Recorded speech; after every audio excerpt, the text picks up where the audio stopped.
हरिओम। कर्मकांड बाय आनंद पाठक में एक बार फिर से आप सभी का मैं स्वागत करता हूँ। सभी को जय श्री कृष्ण और ओम नमः शिवाय, जय महादेव। आज मैं आपको बताने वाला हूँ भगवान शिव का एक ऐसा अमोघ, अद्भुत, चमत्कारिक, प्रभाविक और स्वयं अगर मैं निजी रूप से कहूँ तो हमारे द्वारा भी एक अनुभवित यह एक मंत्र है या प्रयोग किया हुआ मंत्र है। यह मंत्र बहुत अद्भुत है और सभी कार्य को सिद्ध करने वाला है। जैसे आपके कोई कार्य अटके हुए हैं सो वो भी पूर्ण हो जाएंगे। सभी प्रकार की सिद्धियां प्रदान करने वाला है। आप सहित आपके पूरे परिवार की रक्षा करने वाला है और शीघ्र से शीघ्र आपको धन संपत्ति देने वाला है। साथ ही साथ आपको सामाजिक मान, सम्मान, श्रेय देने वाला है। प्रज्ञानदेही आपको विद्या और ज्ञान भी देने वाला है। और अगर आप किसी भयंकर आपत्ति में घिरे हुए हो तो उन आपत्ति संकटों से आपको बचाने वाला भी है। बहुत अद्भुत मंत्र है।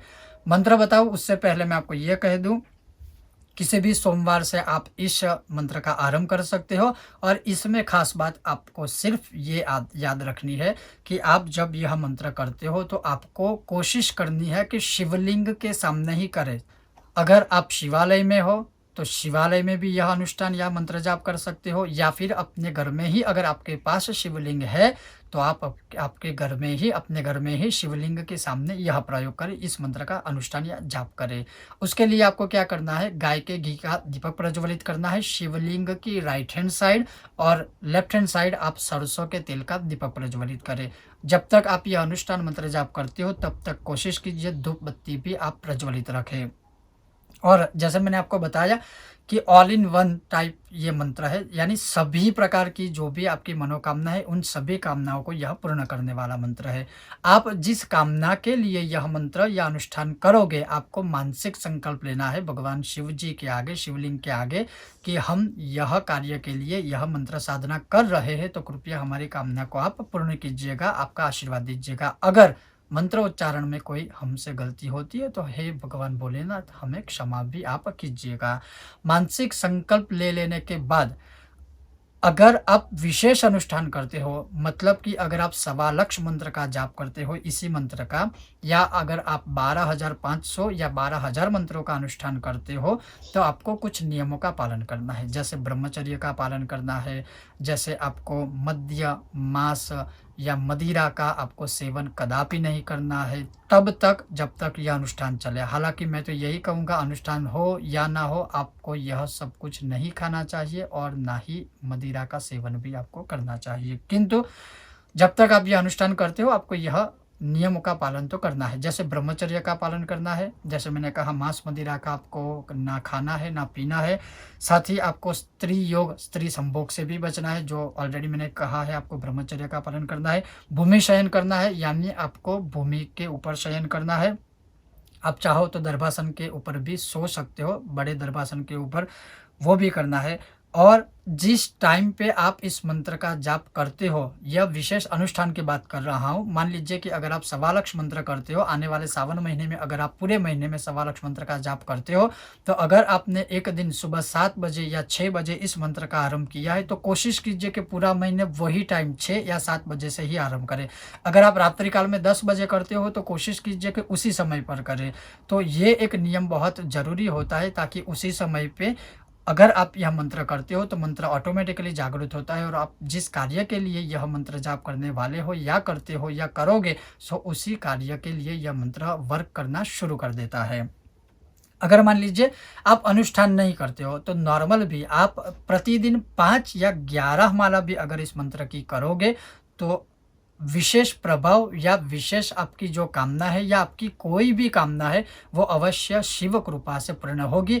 सबसे महत्वपूर्ण नियम यही है कि जब भी आप यह करते हो आपके सामने शिवलिंग होना चाहिए, या अगर मान लीजिए शिवलिंग नहीं है तो आप शिव प्रतिमा के सामने भी बैठकर इसका जाप कर सकते हो।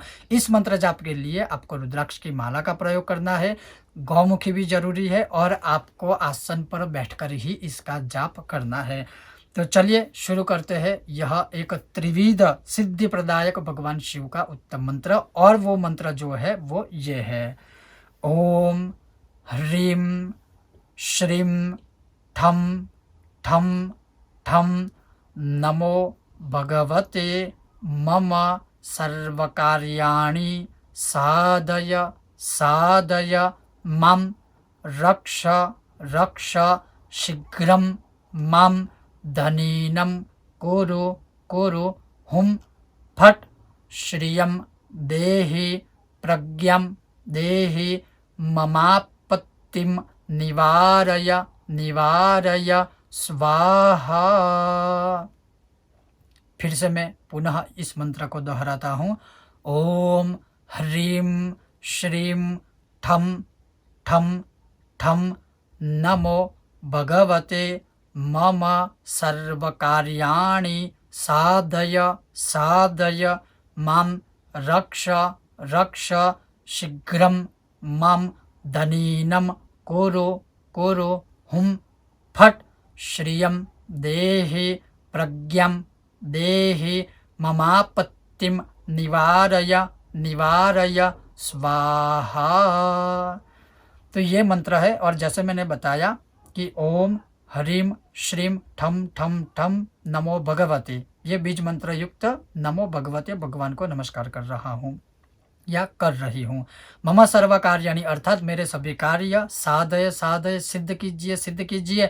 माम रक्ष रक्ष मेरी रक्षा कीजिए। शीघ्रम माम धनीनम कुरु कुरु अर्थात शीघ्र से शीघ्र मुझे धन प्राप्ति कराए लक्ष्मी प्राप्ति कराए।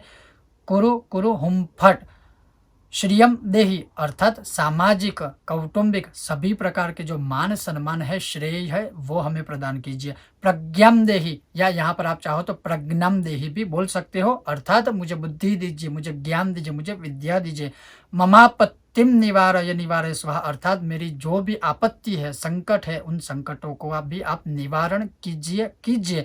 यहाँ पर आप संधि विच्छेद करके ममापत्तिम की जगह मम आपत्तिम भी चाहो तो बोल सकते हो।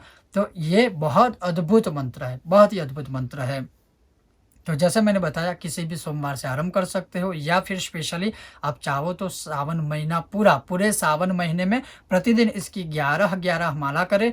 आप चाहो तो दशांश यज्ञ भी कर सकते हो। अगर आपने 120 माला की है तो उसका दशांश यज्ञ आएगा 12 माला का और वो दशांश यज्ञ आप किसी विद्वान ब्राह्मणों को बुलवा कर ही करवाए। अगर आप यह अनुष्ठान करने में समर्थ नहीं हो तो आप किसी ब्राह्मण के द्वारा अपने लिए अपने परिवार के लिए या अपने किसी भी कार्य को सिद्ध करवाने के लिए या करने के लिए ब्राह्मण के द्वारा अनुष्ठान करवा सकते हो। और भगवान शिव की पूजा करने के बाद इस अनुष्ठान का आप आरंभ कर सकते हो। अगर कुछ भी नहीं कर सकते हो तो कम से कम प्रतिदिन हर एक गृहस्थ को एक माला इस मंत्र की अवश्य करनी चाहिए। और माला करते समय जैसे मैंने कहा रुद्राक्ष की माला होनी चाहिए, गौमुखी होना चाहिए, आसन होना चाहिए, सामने शिवलिंग होना चाहिए, 2 दीपक जैसे प्रज्वलित करने हैं वो भी मैंने आपको बताया, धूप बत्ती भी आपको प्रज्वलित करनी चाहिए। और जब आप यह मंत्र साधना करते हो तो या तो आपका मुंह पूर्व दिशा की ओर या नॉर्थ ईस्ट ईशान कोने में होना चाहिए या फिर उत्तर दिशा की ओर होना चाहिए। तो ये था हमारा आज का एक विशेष भगवान शिव का मंत्र। अगर आपको यह विधान विषय वीडियो अच्छा लगा हो तो हमारी वीडियो को लाइक करें, ज़्यादा से ज़्यादा शेयर करें और हमारे चैनल को सब्सक्राइब कीजिए। और आने वाले उत्तम से उत्तम विषयों के लिए वीडियो के लिए जो भी हम अपलोड करेंगे उस सभी वीडियो को देखने के लिए घंटी का आइकॉन भी दबाएं ताकि हमारे हर वीडियो की सूचना आपको सबसे पहले प्राप्त हो सके। ये था हमारा आज का विषय। वीडियो आपको पसंद आए तो लाइक शेयर और सब्सक्राइब अवश्य कीजिएगा। आप सबका बहुत बहुत धन्यवाद। जय श्री कृष्ण, जय महादेव, ओम नमः शिवाय।